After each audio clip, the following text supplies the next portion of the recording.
देश के सबसे बड़े आईपीओ के तहत पेटीएम की शेयर बाजार में आज लिस्टिंग बेहद निराशाजनक रही है। पेटीएम ने इस आईपीओ के लिए जो प्राइस बैंड था यानी कि 2080 से 2150 रुपए प्रति शेयर रखा था, लेकिन बीएसई पर पेटीएम के जो शेयर हैं वो 1955 रुपए और एनएससी पर 1950 रुपए पर लिस्ट हुए। और सुबह 10:50 के आसपास एक वक्त ऐसा आ गया जब बीएसई पर पेटीएम के जो शेयर हैं वो 19% की भारी गिरावट के साथ 1586 रुपए तक पहुंच गए। इशू प्राइस के मुकाबले ये गिरावट 26% के आसपास थी और इस तरह एनएससी पर भी कारोबार के दौरान पेटीएम के शेयर 1687 रुपए तक पहुंच गए। कंपनी ने इससे करीब 18,300 करोड़ रुपए जुटाए हैं। पेटीएम का आईपीओ निवेश के लिए 10 नवंबर को बंद हुआ था।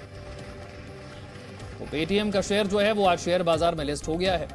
बीएसई पर 9% से ज्यादा डिस्काउंट के साथ ये लिस्ट हुआ। कारोबार के दौरान ये 21% की इसमें गिरावट भी आ गई। 1657 रुपए पर यह शेयर आ गया।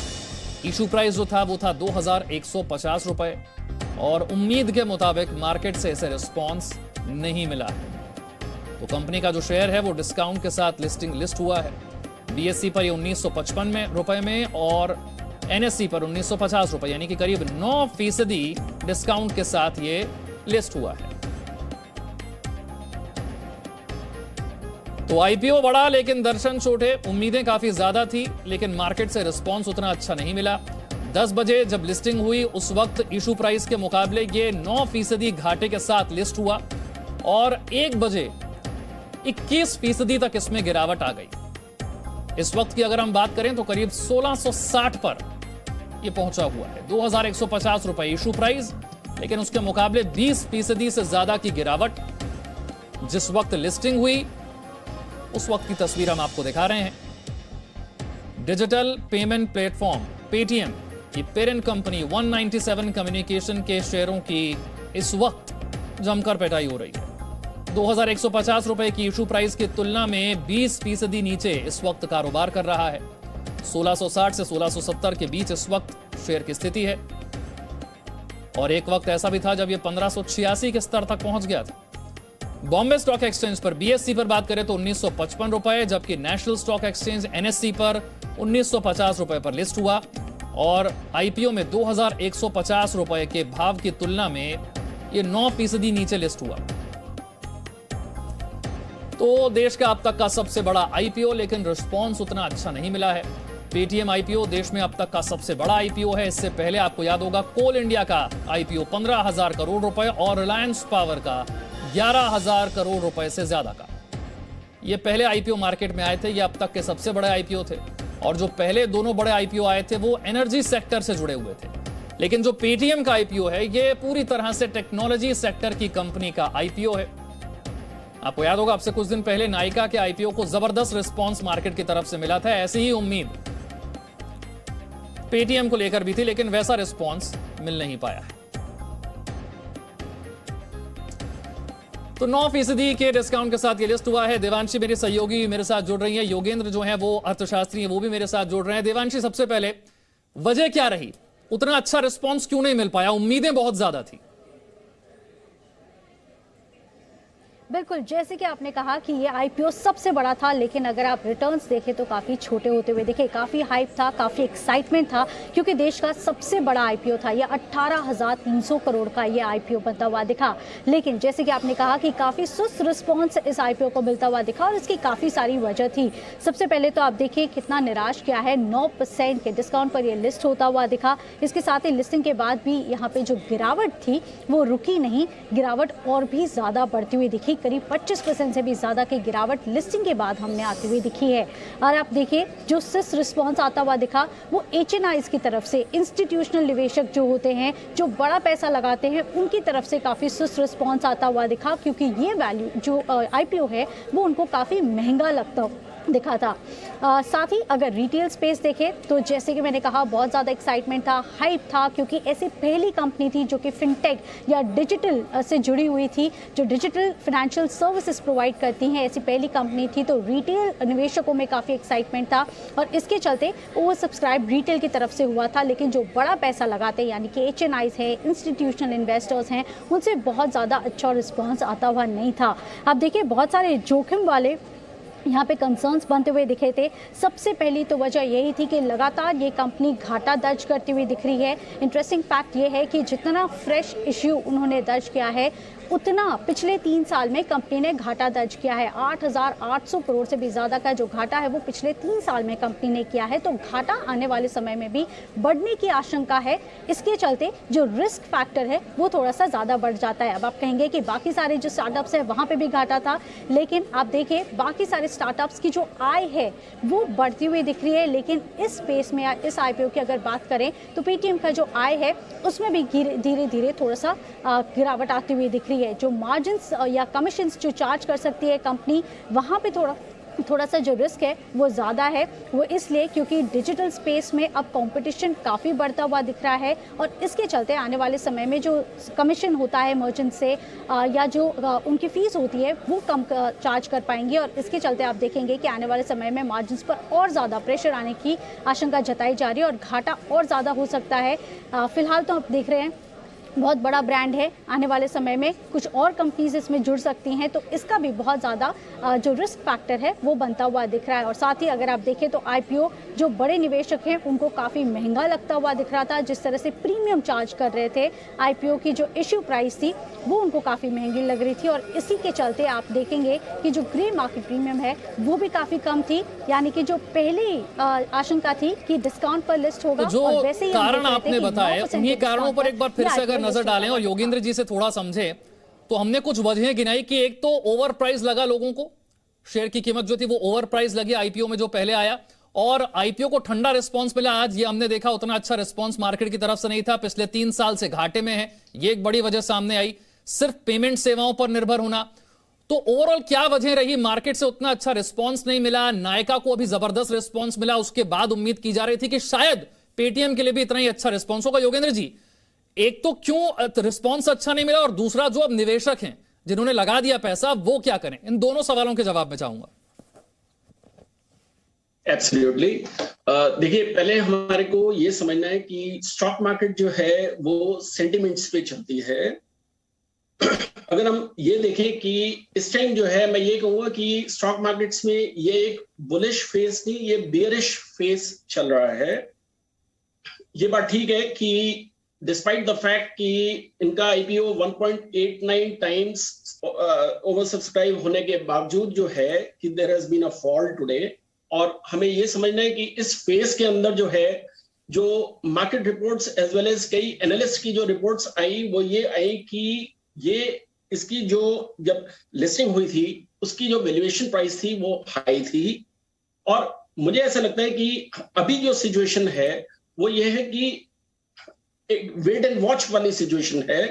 देखिए, एक चीज हमारे को पहले इंपॉर्टेंट ये समझनी है कि अगर हम इस कंपनी के ओवरऑल फंडामेंटल्स के बारे में देखें, ये डिकेड ओल्ड कंपनी है और इन्होंने जब अपना काम शुरू करा था तो इन्होंने utility services as well as जो मोबाइल रिचार्ज सर्विसेज हैं उसके साथ इन्होंने अपना काम शुरू करा था। अगर हम ये देखें कि आज वो एक्सपैंड करते हुए they are into wealth management, e-commerce, insurance and credit services तक ये लोग जो है एक्सपैंड कर गए हैं।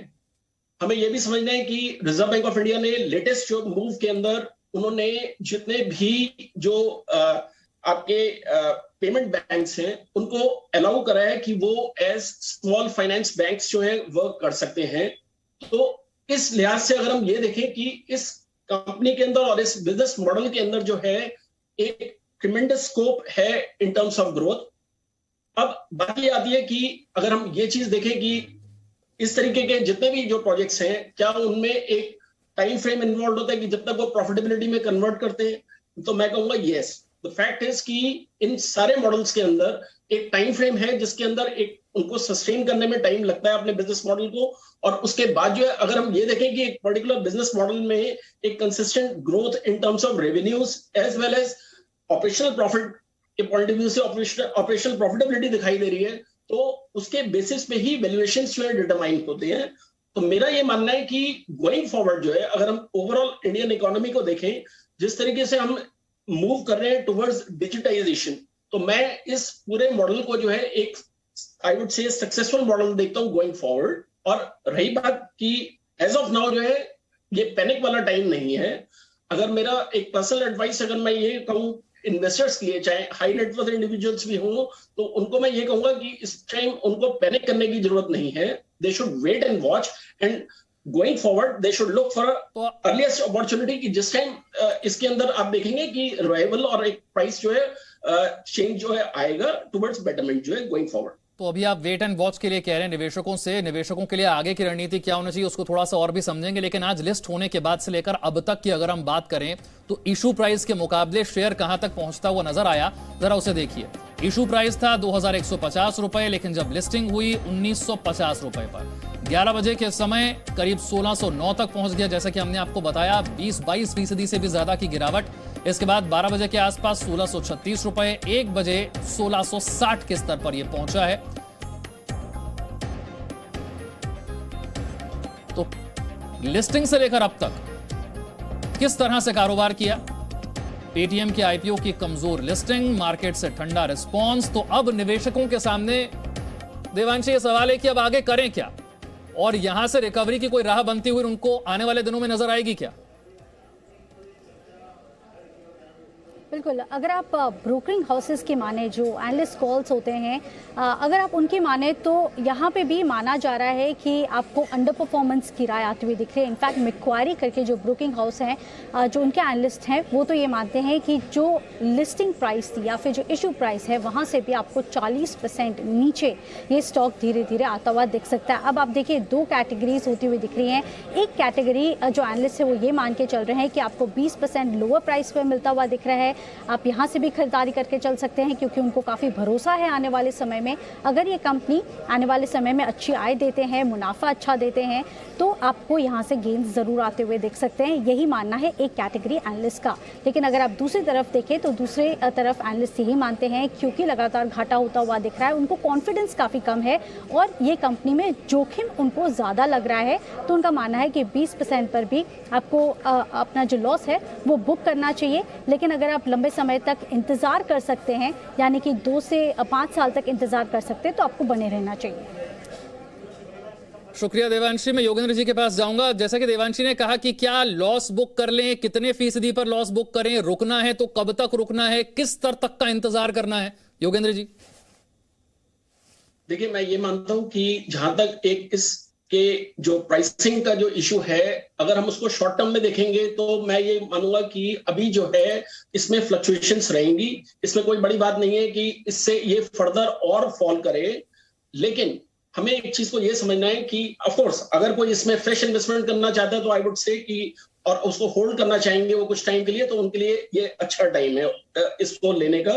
लेकिन जो इसको होल्ड करे हैं और जो जिनके अंदर मैं कहूंगा कि एक एपिटाइट है कि वो वेट कर सकते हैं, तो बिकॉज इस पूरे जो कंसेप्ट है, इसका जो बिजनेस मॉडल है वो एक स्ट्रॉन्ग मॉडल है।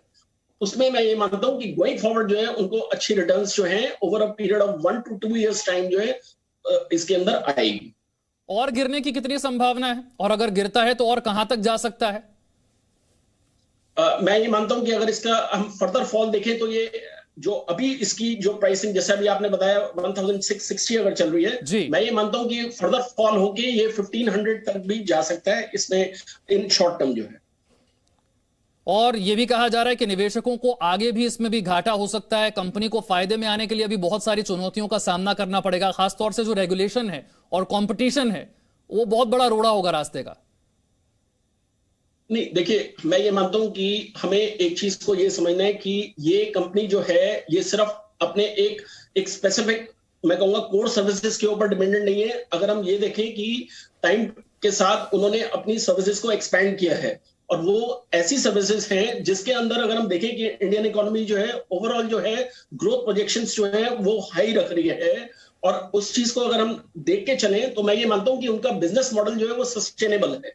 अब इंपॉर्टेंट चीज ये हो जाती है कि कंपनी की तरफ से उनको जो है ये चीज इंश्योर करनी है कि उनके जो ऑपरेशनल प्रॉफिट्स हैं उनको उन्हें ठीक से यूटिलाइज करना है, और उनको डाइवर्सिफिकेशन की तरफ फर्दर जो है नहीं अपने फंड्स को डाइवर्ट करना चाहिए।